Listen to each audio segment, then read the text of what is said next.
বিবেচনা করলে আপনি দেখতে পাবেন জামাত ইসলামী বিজয়ের আলামত। ঠিক আছে, কিন্তু এর মধ্যে সতর্ক থাকা জরুরি। ক্ষমতায় বিএনপি থাকে আর যদি আপনারা অন্য দলকে ভোট দেন, আমি কিন্তু আপনাদের কাউকে ক্ষমতায় বিএনপি থাকে আর যদি আপনারা অন্য দলকে ভোট দেন, আমি কিন্তু আপনাদের কাউকে ছাড়বো না। ঘর বাড়ি সব পুরা সরকার করে দেবো। আমি কিন্তু কথা খুব পরিষ্কার বলতেছি, এটা মনে করেন আমি ভয় দেখাচ্ছি, আমি পরিষ্কার করে বলতেছি। তার বিরুদ্ধে ভোট দিলে বাড়িঘর সব জ্বালিয়ে দেবেন। আবার তিনি বলছেন প্রয়োজনে সব ভিডিও করেন আপনারা, আমি কিচ্ছুকে ভয় করি না। এই ব্যক্তি তার বক্তব্য কয়টা টেলিভিশনে ব্রেকিং নিউজ দেখেছেন আপনারা? দেখেন নাই।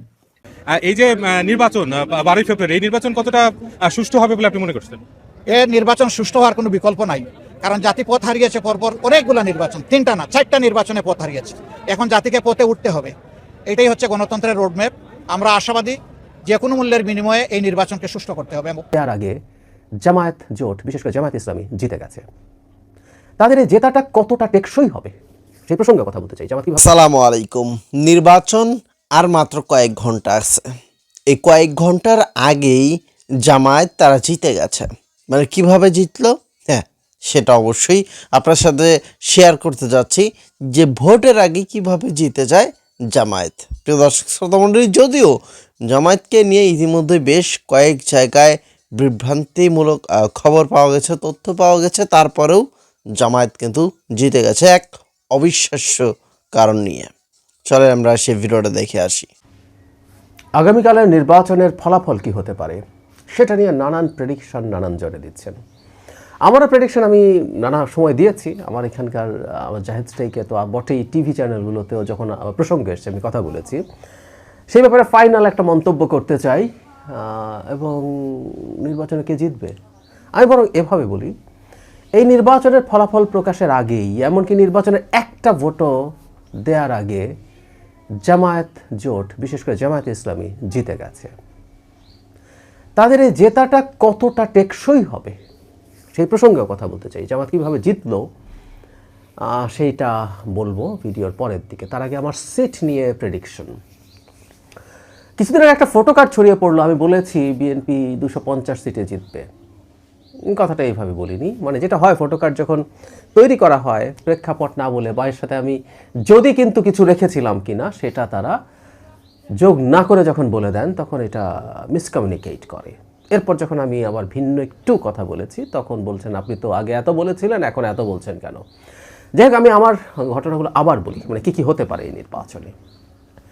আমাকে যদি জিজ্ঞেস করা হয় বিএনপি কতটা সিট পাবে, মানে ধানের শীষ প্রতীক কয়টা সিট পাবে, বিএনপি বলতে এখানে দুইভাবে আছে আসলে। স্বতন্ত্র প্রার্থী আছে বিএনপির বাইরে, এটা বিরাট একটা অংশ, সংখ্যাটা বিরাট, 79টা সিটে 92 জন আছেন। সো তাদেরকেও এক ধরনের বিএনপি হিসেবে ধরা যেতে পারে। কিন্তু আমি মার্কার কথা বলছি, ধানের শীষ। যদিও ধানের শীষের বাইরেও বিএনপির জোটের কয়েকজন আছেন যারা অন্য মার্কা নিয়ে নির্বাচন করছেন, সেখান থেকেও কয়েকজন জিতে আসবেন, কয়েকজন হারতেও পারেন। কিন্তু ধানের শীষের ক্ষেত্রে আমি মনে করি বিএনপি 2/3 মেজরিটি পাবে।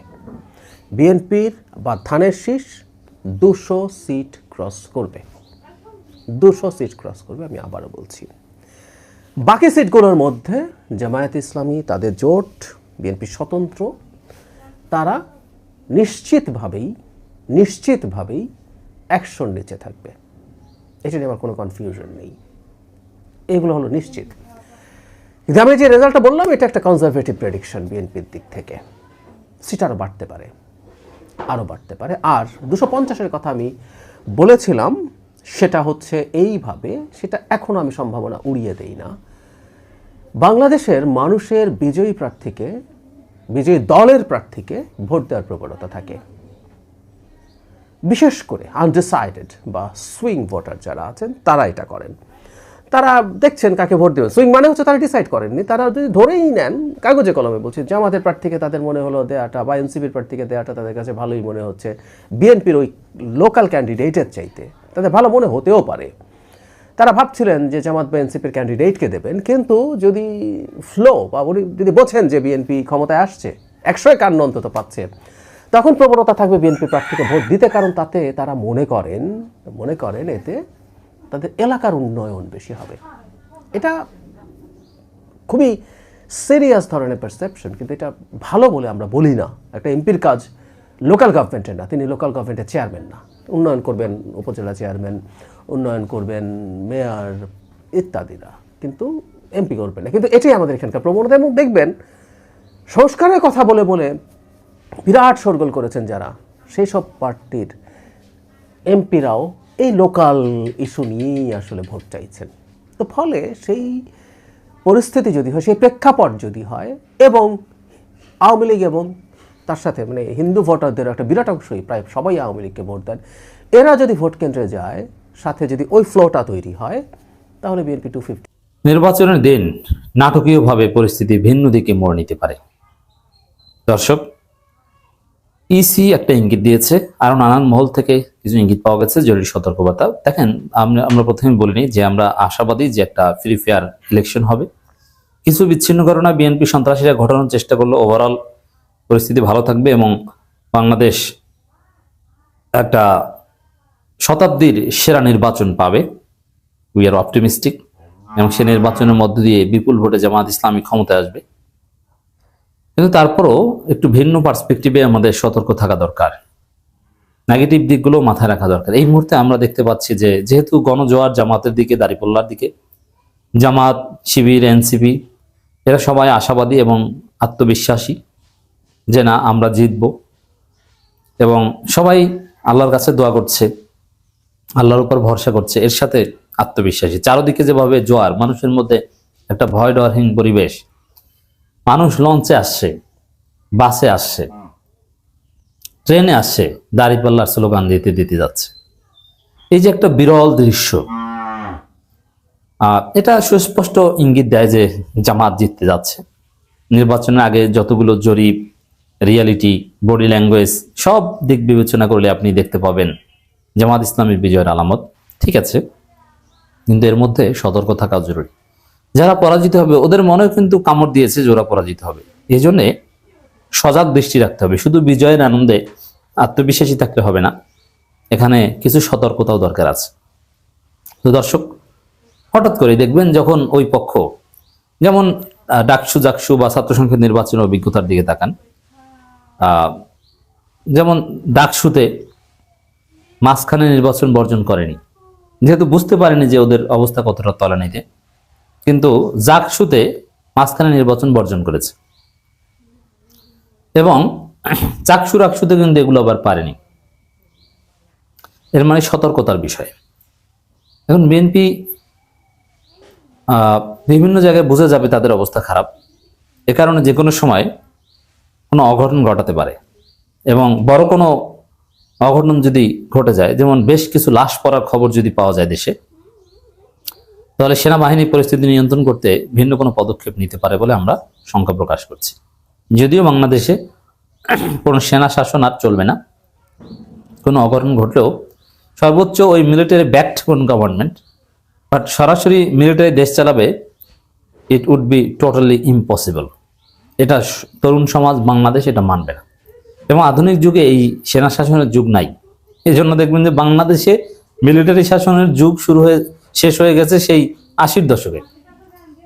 সেনা অভ্যুত্থান কবে হতো মনে আছে? সেই খালেদ মোশাররফ, জিয়াউর রহমানদের ইতিহাস। এরপরে সেনা অভ্যুত্থান শুনেছেন? না, সরাসরি সেনা শাসন হয় না, এটা বাংলাদেশে চলে না। এটা মানে অনেকটা প্রাগৈতিহাসিক ব্যাপারের মতো, মজা করে বললাম। তো এই জায়গায় মিলিটারি ব্যাকড কিছু একটা ঘটতে পারে যদি ব্যাপক সহিংসতা, একদম রক্তক্ষয়ী, রক্ত ঝরা, লাশ পড়ার মতো একটা বড় ঘটনা ঘটে।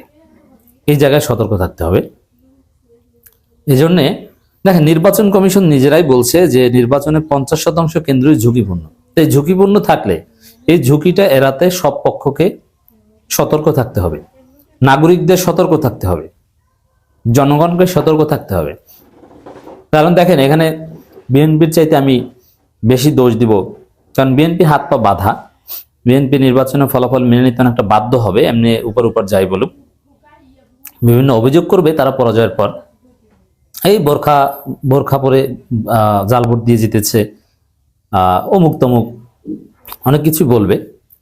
কিন্তু দিন শেষে ফলাফল বিএনপি মেনে নিবে বা মেনে নিতে বাধ্য হবে। অলরেডি মির্জা ফখরুল ইসলাম আলমগীর ক্লিয়ারলি বলেছেন যে আমরা ফলাফল মেনে নিব, ফলাফল যাই হোক না কেন। It's good. জামাতও বলেছে আমরা ফলাফল মেনে নিব, মানে নির্বাচন সুষ্ঠু হলে। কিন্তু এখানে আওয়ামী লীগ কিন্তু বসেনি, এটাও খেয়াল রাখতে হবে। এটা হচ্ছে সতর্কতার মূল জায়গায়। আওয়ামী লীগ অলরেডি বেশ কয়েকটা ভোট কেন্দ্রে আগুন দিয়েছে, এটা ভেরি লিমিটেড, এবং তাদের ওইরকম কোনো সক্ষমতা নেই। কিন্তু বিদেশ থেকে কিছু লোকজন তারা দেশে এসেছে এবং তারা কিছু নাশকতা করতে চায়, কিছু প্রস্তুতি আছে। যদিও গণঅভ্যুত্থানে পতিত একটা গোষ্ঠীর তেমন কিছু করার সক্ষমতা থাকে না এবং নাই, এবং এটা নিষিদ্ধ সত্তা, এটা জীবনে আর ফিরতে পারবে না। কিন্তু তারপরও ছোটখাটো কিছু কামড় দেওয়ার চেষ্টা করবে। তো এই জায়গাটা সতর্ক থাকতে হবে। যেখানে বিএনপির সন্ত্রাসের কারণে নির্বাচনের 50% কেন্দ্রীয় ঝুঁকিপূর্ণ, যেটা ইসি বলছে, বিএনপি সন্ত্রাসের কারণে, এটা ইসি বলে না, এটা আমার ব্যাখ্যা। আর আওয়ামী লীগ সুযোগ নিতে বসে আছে, তো সেখানে প্রশাসনের মধ্যেও ঘাপটি মেরে থাকা লোক আছে। অতএব আমরা একদম ভয় ডরহীন, বিষয়টা এরকম নয়। নির্বাচনের দিন নাটকীয়ভাবে পরিস্থিতি ভিন্ন দিকে মোড় নিতে পারে। এখন এটা যেহেতু পরিস্থিতি ভিন্ন দিকে মোড় নিলে বিএনপি জামাত উভয়ের আশা করছি ভিডিওটা শুরু থেকে শেষ পর্যন্ত দেখেছেন, এবং এই যে আমরা দেখছিলাম বেশ কিছু আলোচনা, যেখানে কিন্তু আলোচনা করাই হচ্ছিল যে জামায়াতে ইসলাম কতটা এগিয়ে রয়েছে। এবং আমরা এটাও জানি যে গত বেশ 2 দিন হলেও ঢাকা শহর থেকে যারা গ্রামে ফিরছে, ফেরিতে, ট্রেনে বা যেভাবেই যারা ফিরছে না কেন, শুধু জামায়াতে ইসলামের কিন্তু মিছিল দেখা যাচ্ছে। এবং সেই মিছিলগুলো কিন্তু বলে দিচ্ছে যে জামায়াত কতটা এগিয়ে রয়েছে।